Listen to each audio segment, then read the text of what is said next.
انہی دنیا دار علماء جو دنیا داروں کو خوش کرنے کے لیے باتیں کرتے رہتے ہیں اور کہتے ہیں اللہ تعالیٰ بڑا غفور رحیم ہے جی، جو مرضی کرو، اللہ نو ساڑی نمازہ نہیں چاہیے دیا. اور بھائی اللہ نے کب کہا ہے کہ مجھے تمہاری نمازیں چاہیے؟ اللہ تو کہتا ہے تمہیں تمہارے لیے نمازیں چاہیے. اور نماز کو اتنا کیجول بنا لیا انہوں نے.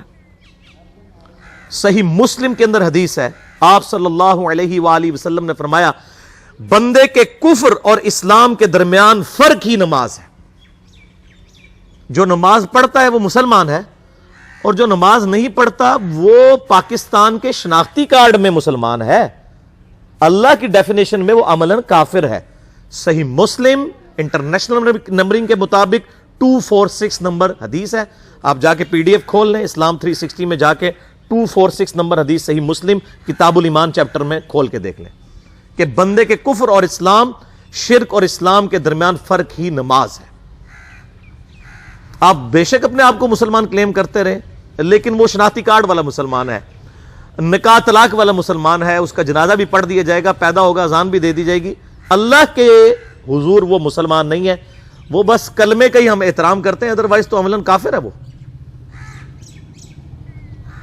اسی طریقے سے جامعہ ترمذی میں حدیث ہے، سنن نسائی کے اندر حدیث ہے، سنن ابن ماجہ کے اندر حدیث ہے کہ آپ صلی اللہ علیہ وآلہ وسلم نے فرمایا جس نے نماز چھوڑ دی گویا اس نے کفر کیا. من ترک الصلاۃ متعمدا فقد کفر. اب اس سے زیادہ اور کیا سخت بات کی جائے کہ کسی کو یقین آئے کہ جس نے جان بوجھ کے نماز چھوڑ دی اس نے کفر کیا. اب جان بوجھ کے یہ نہ سمجھیے گا کہ جی میں بال بچیاں دے کمائی کرتا رہنا تھا، منو ٹائم نہیں ملتا. جان بوجھ کی ڈیفینیشن بھی نبی علیہ السلام نے بخاری اور مسلم میں موجود ہے کہ اگر کوئی شخص بے ہوش ہو جاتا ہے یا سویا رہ جاتا ہے، یہ دو آپشنز ہیں، یا تیسرا آپشن ہے وہ بھول جاتا ہے، تو جیسے یاد آئے اسی وقت وہ والی نماز پڑھ لے. لیکن جو شخص دنیا کو ٹاپ پرائرٹی مانتا ہے، اپنا آفس چھوڑنے کے لیے تیار نہیں، اپنا کلینک چھوڑنے کے لیے تیار نہیں ہے، اور اپنی دکان چھوڑنے کے لیے تیار نہیں ہے نماز کے لیے، تو ظاہر ہے کہ وہ تو اپنے آپ کو دھوکہ دے رہا ہے. اللہ تعالیٰ تو اپنے معاملات کے اندر بالکل اسٹریٹ فارورڈ ہے، بالکل یہ ذہن میں رکھ لیں. جامعہ ترمذی میں صحیح سند کے ساتھ موجود ہے، عبداللہ بن شفیق تابعی رحمہ اللہ تعالیٰ کہتے ہیں کہ صحابہ کرام علیہم رضوان صرف نماز کے چھوڑنے کو ہی اعمال میں سے کفر سمجھتے تھے. یعنی وہ کسی کو نماز پڑھتا ہوا دیکھتے تھے تو کہتے تھے یہ مسلمان ہے، اور کسی کو نماز پڑھتا ہوا نہیں دیکھتے تھے تو وہ کہتے تھے یہ کافر ہے. یہ جامعہ ترمذی ہے، یہ کوئی سٹوری بک نہیں میں سنا رہا آپ کو.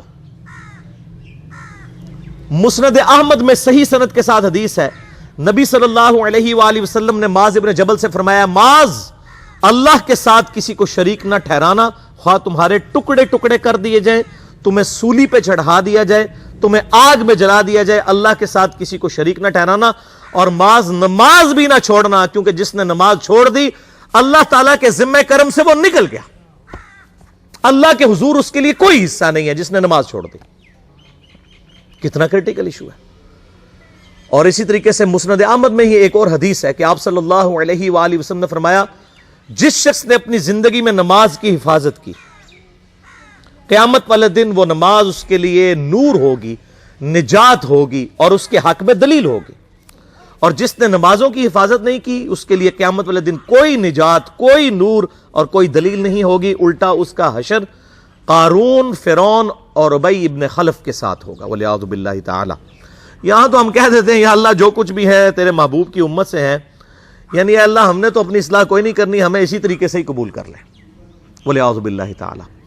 اور کچھ ویسے علماء کا بھی اس میں بڑا برا کردار ہے کہ انہوں نے نماز کو بھی اتنا مشکل فرض بنا کے پیش کیا ہے کہ ایک عام آدمی کے لیے اور جو دنیاوی معاملات کے اندر بھی انوالو ہے اور کسی ایسی عورت کے لیے جس کے کئی بچے ہیں، مطلب اس روٹین کے اندر اس نماز کو مینج کرنا مشکل ہو جاتا ہے. ہمیں تو عشاء کی صرف 17 رکعتیں بتا دی گئی ہیں، حالانکہ 24 گھنٹے کے اندر ٹوٹل نماز کی رکعتیں 17 ہیں جن کی اکاؤنٹیبلٹی ہے.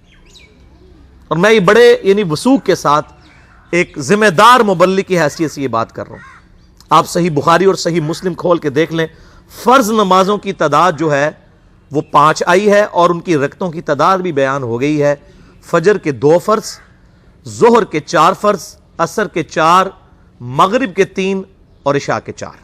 اور سفر میں سارے 2 فرض ہیں، مغرب کے 3 ہیں. یہ ٹوٹل 17 رکھتے ہیں جن کی اکاؤنٹیبلٹی ہے. باقی جنہ گڑ پاؤ گے انہ میٹھا ہے، وہ ساری نفلی عبادت ہے۔ وہ بخاری اور مسلم دونوں میں حدیث ہے، جس نے فرض کے علاوہ 12 رکعتوں میں استقامت کی، اور وہ 12 رکعتیں آپ صلی اللہ علیہ وآلہ وسلم نے پڑھ کے بھی بتائیں، اور امہات المومنین میں سے سیدہ عائشہ نے، سیدہ ام سلمہ نے، سیدہ ام حبیبہ رضی اللہ عنہن نے روایت بھی کی کہ 2 فجر سے پہلے، 4 ظہر سے پہلے، 2 ظہر کے بعد، 2 مغرب کے بعد، 2 عشاء کے بعد، یہ 12 سنتیں